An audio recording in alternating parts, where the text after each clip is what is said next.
Okay, I'm just freeballing this without a script because I just need to fucking talk about this movie for real quick because it's driving me fucking insane. Okay, so Knives Out 1 and 2 are two of my favorite movies of all time. I think they're at least top 25. That doesn't sound high until you realize that people probably see hundreds of movies in like the first 10 years of their life. But they're probably closer to the top 10. And yes, that includes Glass Onion. I think anyone who disses that movie has not rewatched it. It is so fucking good on a rewatch, because the twist that he is dumb only works because they would 100% commit to it and make you equally dumb for not noticing the fact that he does everything directly in front of you and you just don't fucking notice. But I don't know why, but everyone seems to think that that Wake Up Dead Man is either the second or best Knives Out movie, and I just do not fucking get it. I'm going to try to tone down the cursing for this one video. Now, am I saying it's a bad movie? No, God no. I think it's a better movie than it is a Knives Out movie, and that's my entire point here. I think as a movie, this is incredible. It's amazing. The lighting is amazing. The cinematography is great. The actors... Okay, I think that's a separate discussion, because I don't think those were like Oscar-level performances for most of them. But on the production side of things, I think this is an incredible movie. The sets look great. The costumes look solid. The lighting, again, is just really fucking good. And I think thematically, this movie is very strong. I just think it's a terrible mystery. I think the fact that by the end of the first act, I was assuming that the old woman, what was her name? It's Martha, right? Not, because Marta is in the first Knives Out, and then this one was Martha, right? Okay, so I've only watched this once so far, and it was on Christmas Day, actually.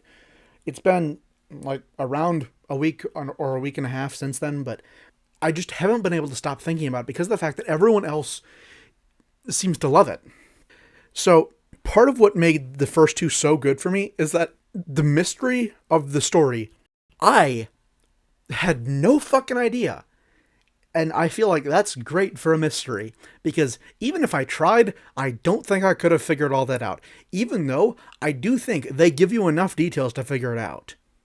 I think, technically speaking, you can guess pretty much everything in Glass Onion before the flashback starts, because I genuinely do think they give you every single hint you need. But with this movie, okay, this has been very ADHD so far, so I'm going to summarize the point that I'm making here. I think Wake Up Dead Man is a great movie, an okay mystery, and not a great Knives Out movie. I think as a movie itself, as a Christian-focused drama, I think this is one of the best I've ever seen. I also haven't seen many, so take that with a grain of salt. But the handling of religion in this is damn near perfect. Specifically Christianity and Catholicism. I don't really know the difference, but whatever. As a mystery, I think this is incredibly subpar, because the one person who it seems like would be involved is the main one involved. For one, I do not think they give enough setup to the bizarre part of the mystery, and the clear-cut part of it, with it being a murder, I think is really apparent. And that's why I think it works really poorly as a Knives Out movie, because I think what was so strong about those is that up until Blanc started explaining everything, I really wasn't sure about anything at all in those movies. But with this, the clues, on the most part, were so obvious. And more than that, I think the cast here is what really brings it down, because I think the supporting cast for both of the other two movies do a really good job convincing you that they might be important enough that they did something. At the end of the day, the person who did it is also who I would believe is the most obvious one. I do not think they do that here. I think almost the entire supporting cast is given almost nothing to do. So the only one who stood out at all was Martha, which meant by the end of the first act, I was suspecting her. And I suspected her so strongly that I genuinely felt it was a red herring, which is really bad for a mystery. If something is so obvious that it feels like a red herring, that's a really bad mystery. I'm not going to pretend like I saw everything coming, most of the stuff with Jeremy Renner's character I didn't see coming. And I wasn't sure where they were going with the whole waking up from the crypt and that kind of stuff. But part of me wants to rewatch it before I make this video, but the other part of me just... I don't know how much it'll matter, because I think part of what makes Glass Onion so interesting as a rewatch is that for the first half of the movie, the first time through, you don't know that there has been a murder yet. When you rewatch it, the entire movie is the murder mystery. When you first watch it, it's only the second half. I think the first Knives Out is an amazing first watch. I think it's one of the best first watches you can have, because everything about it feels so quintessential murder mystery.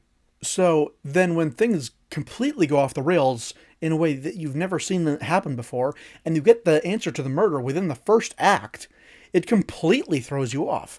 On top of that, the cast in the movie is absolutely insane. And the more people you see in it, the more you realize, what the fuck? This is an amazing cast! On top of that, the first watch is also the only time you get the shock of Daniel Craig's amazing accent in these movies. Just, on a first watch, that movie is magic. On a second watch, it is still really good, but it is not nearly as strong. However, Glass Onion, on a first watch, is okay. I think if you're really paying attention, you're going to like it a bit, but you're not going to be over the moon for it. On a second watch, that movie is fucking amazing. And it's hard to tell because of the fact that I probably didn't notice a lot of the clues, but at the same time, I do not think this movie laid clues strongly enough for me to care about rewatching it. Part of the gimmick of Glass Onion was that literally everything is shown directly to you. You just don't notice because Miles does it so confidently. But with this movie, almost every detail of it you could see coming. I mean, that's a little bit of a stretch. A lot of the specific details of the mystery I didn't predict. I also don't generally like predicting mysteries because I like that reveal moment.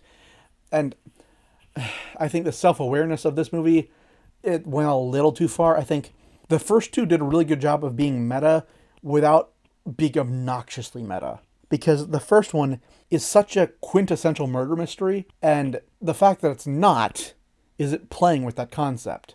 And then the second one goes for the angle of the murderer is actually just an idiot, and they're the most obvious one. Both of them play with the genre because they know the genre really well and know how to subvert it really well. With this one, they just reference popular things in the genre and then do those things, and that's it. Like, the whole impossible crime obsession, part of me gets it because they did need to build that up as the conflict between Blanc and Judd, because Blanc needed to feel like it was a game to the point that Judd stopped caring. But yeah, it referenced the genre too much. It directly referenced the genre as opposed to referencing it through the narrative and the way the narrative played out.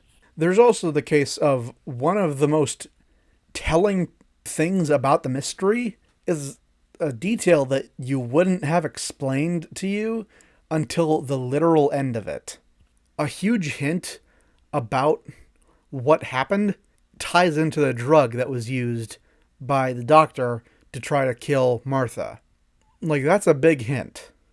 And the fact that it's such a niche thing, part of me gets it, it's a mystery. The other part of me is like, oh, come on, that's bullshit. The entire thing hinges on something that most people don't know the effects of. I get this is very ADHD in its structure, but basically what I'm trying to focus on is that the first two Knives Out were great because of the mystery, the characters, and the way you convinced yourself that everyone could be involved in that mystery somehow, but also you didn't really know what the mystery was. And I think with both of those movies, not knowing what the mystery is part of what makes them so fascinating. Because you're watching Blanc work, but you're not, the first time through, you're not knowing why he's working or how he's working. Because in Glass Onion, he's working from the moment he gets onto that island. From the moment he gets onto that dock, he's analyzing every single one of them, and you don't even know it. And then in the first one, what you'll notice is that Blanc isn't looking for who killed Harlan. He's looking for who hired him. But we as the audience, the first time through, both times, we don't know what he's doing. In this movie, he shows up after we have seen the murder happen.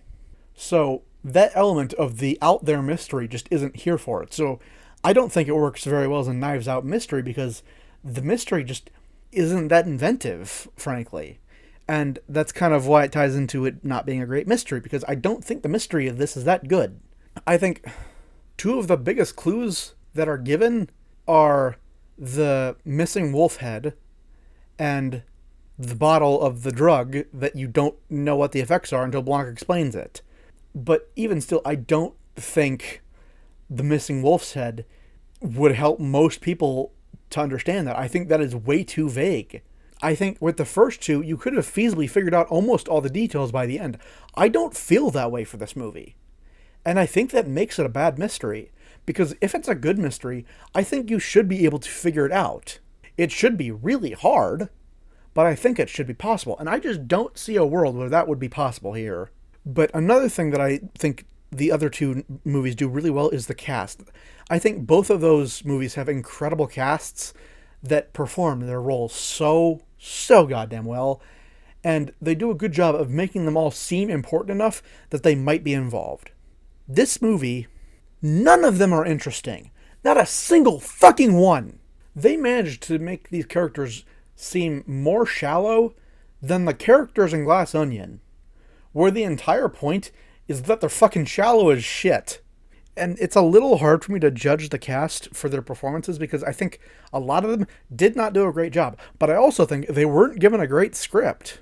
Outside of the main characters, I don't think much of them were given much to work with. So I don't really like this as a Knives Out movie because it's not a great mystery, and it's an even worse mystery for a Knives Out movie. It doesn't play with the genre in any way. In fact, the answer to the impossible murder problem is literally one of the things that's spelled out in the book. One of the people who goes into that room alone is the one who did it. That's it. And you could argue the mystery of the resurrection is the real mystery, but I think they did a horrible job with the setup there. Thematically, they did the setup, but narratively, they didn't at all. At least that's how I felt. But that wraps me back around to the fact that this is a good movie. Not a good mystery, though. As a drama focused around Christianity, this is really, really, really good. That's not what I come to a Knives Out movie for, though. And I don't know, maybe that's on me, but I don't think it's wild of me to go into a murder mystery and expect a good mystery. And to me, this wasn't that. It was so much more interested in saying things about Christianity than it was about having its own murder mystery. To the point that I kind of wish it was just a standalone Christian drama instead. I really don't know how much the murder added. I think the most useful thing about it is that it killed the Monsignor without having to worry about Judd doing anything to him. I felt like I needed to rant a bit because I've seen a lot of people saying that this is the best one or the second best one, only behind the first one, but way above the second one.